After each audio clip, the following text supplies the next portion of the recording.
17-18 हज़ार ही सैलरी आती थी उस टाइम, लेकिन 7th पे कमीशन के अकॉर्डिंग अभी मेरा टोटल जो ग्रोस सैलरी ITI वालों के लिए है कि एक जनरल डिपार्टमेंटल कॉम्पिटिटिव एग्जामिनेशन होती है जिसको कि GDC बोलते हैं। उसके अकॉर्डिंग ITI वालों के लिए बहुत सारा टेक्नीशियंस और रेलवे ड्राइवर के लिए बहुत सारी वैकेंसी आती है जो कि उनके लिए बहुत बेनिफिट रहता है। सर इसमें एक और चीज़ कही जा रही है कि रेलवे में जो है सर वर्कलोड बहुत ज़्यादा होता है, इस पर आपका क्या राय है? रेलवे ग्रुप डी से लेकर के ऑफिसर्स तक को क्वार्टर अलॉट किया जाता है। Hello everyone, welcome to on duty. दोस्तों मैं हूं ब्रजेश और अभी हमारे साथ संतोष कुमार सर हैं जो कि ऑपरेटिंग डिपार्टमेंट के संटमैन के पद पर अभी कार्यरत हैं दानापुर रेल में। तो सर से हम अभी बातें करेंगे और जानेंगे कि रेलवे ग्रुप डी के जो कर्मचारी होते हैं उसका क्या सिलेक्शन प्रोसेस होता है, क्या सैलरी स्लिप होती है और क्या उसका प्रमोशन होता है। जो भी चीज़ें इस वीडियो में हम कवर करने वाले हैं डिटेल में। तो आपने अभी तक हमारे चैनल को सब्सक्राइब नहीं किया तो सब्सक्राइब कर लीजिए, वीडियो को लाइक और शेयर कर दीजिए। चलिए सर से बातें करते हैं।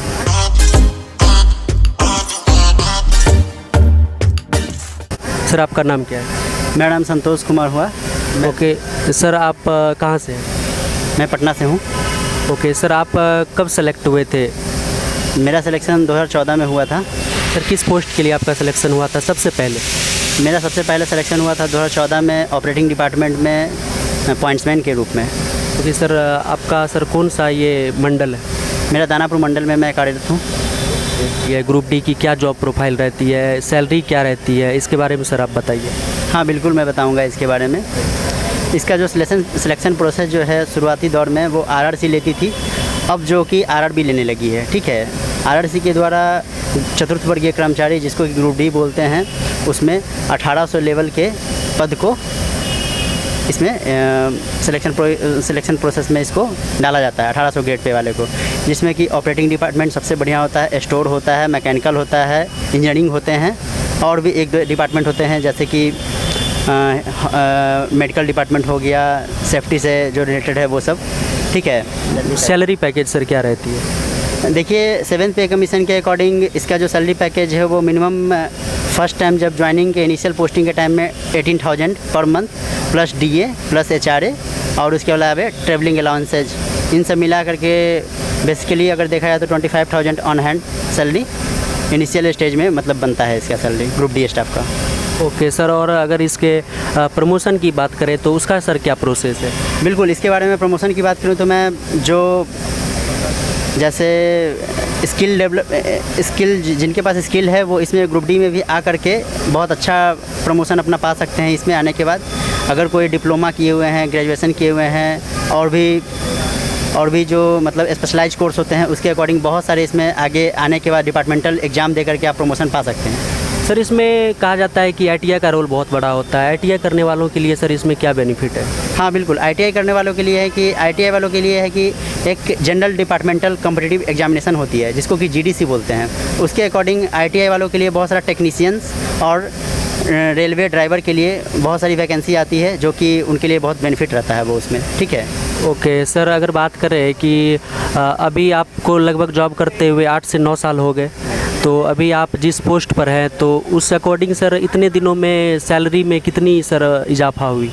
बिल्कुल, मैं जिस समय ज्वाइन किया था 2014 का वो टाइम था, उस समय 6 पे कमीशन चल रहा था। उस टाइम तो उतनी सैलरी नहीं थी, 17-18 हज़ार ही सैलरी आती थी उस टाइम, लेकिन 7th पे कमीशन के अकॉर्डिंग अभी मेरा टोटल जो ग्रोस सैलरी है वो 38 और ऑन हैंड सैलरी जो है 34 to 35 के बीच में आता है। और आपको बता दें कि सर जो है ग्रुप डी के थ्रू ही सिलेक्टेड हुए थे, लेकिन उसके बाद सर का इंटरनल एग्ज़ाम के थ्रू अगले पोस्ट पर सिलेक्शन हुआ है और सर लगातार धीरे धीरे प्रमोशन के थ्रू अगले पोस्ट को प्राप्त कर रहे हैं। तो सर ने जैसा कि बताया कि इससे पहले सर की सैलरी मात्र 18,000 रुपये थी, लेकिन जैसे ही जॉब में अपना समय व्यतीत किया सर ने, तो अभी सर की सैलरी लगभग 34,000 है ऑन इन हैंड। और इसके बाद जो भी PF है सर वो अलग से जैसे ग्रुप डी वालों के लिए खास करके सर की उसके लिए आवास की क्या सुविधा होती है? जैसे सभी स्टाफ, रेलवे स्टाफ जो भी हैं जो इस जॉब में जुड़े हुए हैं, उन सभी के लिए हर स्टेशन पे और हर डिवीज़न में कहीं ना कहीं एक आवास जिसको कि रेलवे क्वार्टर बोलते हैं, सर्वेंट क्वार्टर, वो दिया जाता है उसके अकॉर्डिंग, उसके ग्रेड पे के अकॉर्डिंग।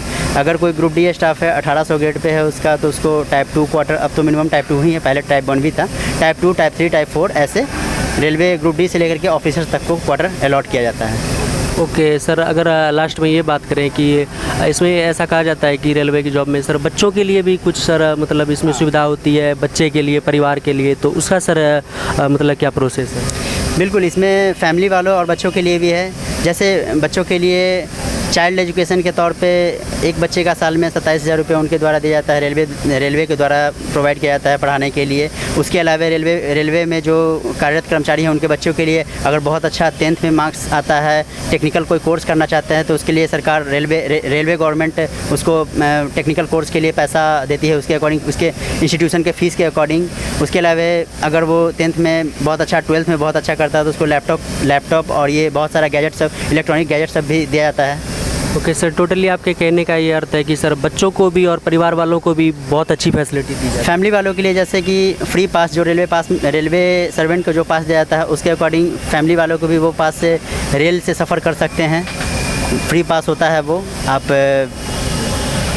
सर इसमें एक और चीज़ कही जा रही है कि रेलवे में जो है सर वर्कलोड बहुत ज़्यादा होता है, इस पर आपका क्या राय है सर? ऐसा तो वर्कलोड सभी जगह पे है, थोड़ा बहुत, ऐसा कुछ नहीं है। और सर ऐसा खास कर कहा जाता है कि ड्राइवर को मतलब सर थोड़ा ज़्यादा 8 घंटे से ज़्यादा भी ड्यूटी करनी पड़ जाती है कभी कभी, तो मतलब सर ऐसा ग्रुप डी वालों के लिए भी है क्या? नहीं, ऐसा तो कुछ नहीं है। एज ए इमरजेंसी कभी भी कुछ हो सकता है, तो उसमें अगर आप गवर्नमेंट सर्वेंट हैं तो इमरजेंसी के तौर पे आपको 1-2 घंटे ज़्यादा या 4 घंटे भी ज़्यादा होते हैं तो उसके लिए कुछ ऐसा कुछ माना नहीं जाता है, कभी ऐसा होता नहीं है। ठीक है। अच्छा सर, जैसे कि अगर कोई ओवर टाइम करता है तो फिर उसके लिए सर उसकी अलग से सैलरी बनती होगी? हाँ, अगर इसमें ओवर टाइम करते हैं कुछ लोग, कुछ डिपार्टमेंट के द्वारा ओवर टाइम चलाया जाता है तो उसके द्वारा रेलवे के द्वारा उसका अतिरिक्त वेतन जो है कि भुगतान किया जाता है, ओवर टाइम पेमेंट किया जाता है। ओके सर, तो अभी जो ग्रुप डी का एग्ज़ाम चल रहा है सर, तो उसमें बहुत सारे कैंडिडेट मतलब अपीयर हो रहे हैं एग्ज़ाम देने के लिए, तो उसके लिए सर ये बहुत बड़ा मोटिवेशन होगा, तो उसके लिए आप क्या कहना चाहेंगे कि आप वो क्या करें ऐसा कि ग्रुप डी में उसका सिलेक्शन हो?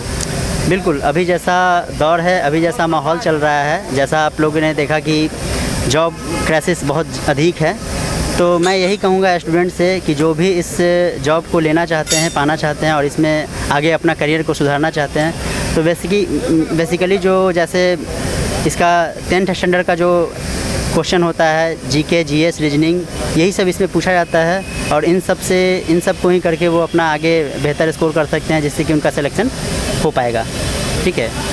Okay, thank you. तो ये थे संतोष कुमार सर जो हमारे साथ थे। सर का बहुत बहुत धन्यवाद कि हमारे साथ इन्होंने, सर ने थोड़ा सा समय व्यतीत किया और जिसके थ्रू आप लोग को थोड़ी सी मदद मिली होगी कि किस तरह से ग्रुप डी का जॉब प्रोफाइल होता है, और आई होप कि ये आपके लिए बहुत बड़ा मोटिवेशन का काम करेगा आने वाले समय में। Thank you so much sir. Okay.